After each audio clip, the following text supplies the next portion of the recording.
So here I am starting with my linear lay-in, just kind of giving myself a drawing of what I want to include in the composition and how the items and shapes and structures all kind of relate to each other.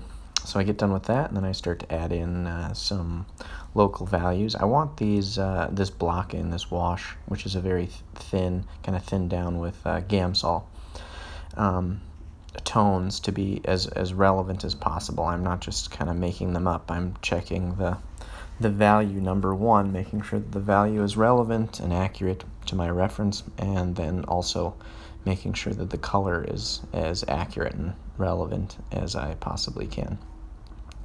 In a way, it's almost like painting the painting twice. I'm getting everything down, and if it's accurate and I can leave it for the duration of the entire kind of fleshing out middle area, then so be it. If there's areas of the initial wash that are still visible by the end, that's great. That just adds more variety to the kind of depth of paint handling and paint texture on the canvas.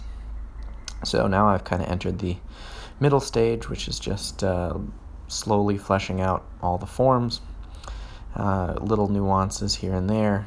This is kind of the most lengthy part of the whole painting journey. I always like to think of it as 3 parts: block in, kind of the middle rendering period, and then the final touches, highlights, and whatnot, where you're kind of bringing it all together.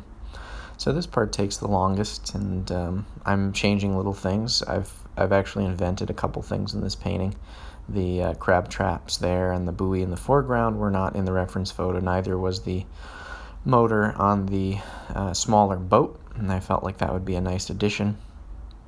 And you can see I also added a tree in between the main large boat and the small house behind it, and then I even decided to do away with that house. It really wasn't adding anything to the composition, I don't think. I had enough visual elements and shapes to where I felt like it just was unnecessary and kind of distracting. So continuing to flesh out stuff, getting into the grasses. The tree on the left, I'm starting to give it some indication of foliage, putting in the electrical lines, giving a nice feeling of that one-point perspective going back in space.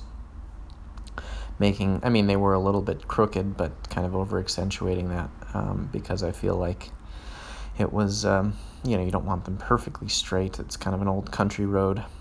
Definitely doesn't need to be perfectly straight. So we're getting close to the very final part now. I'm playing with the design on the ground plane a little bit to get that lead in better. But for the most part, it's all finished. Here's a little close-up video of some of the colors.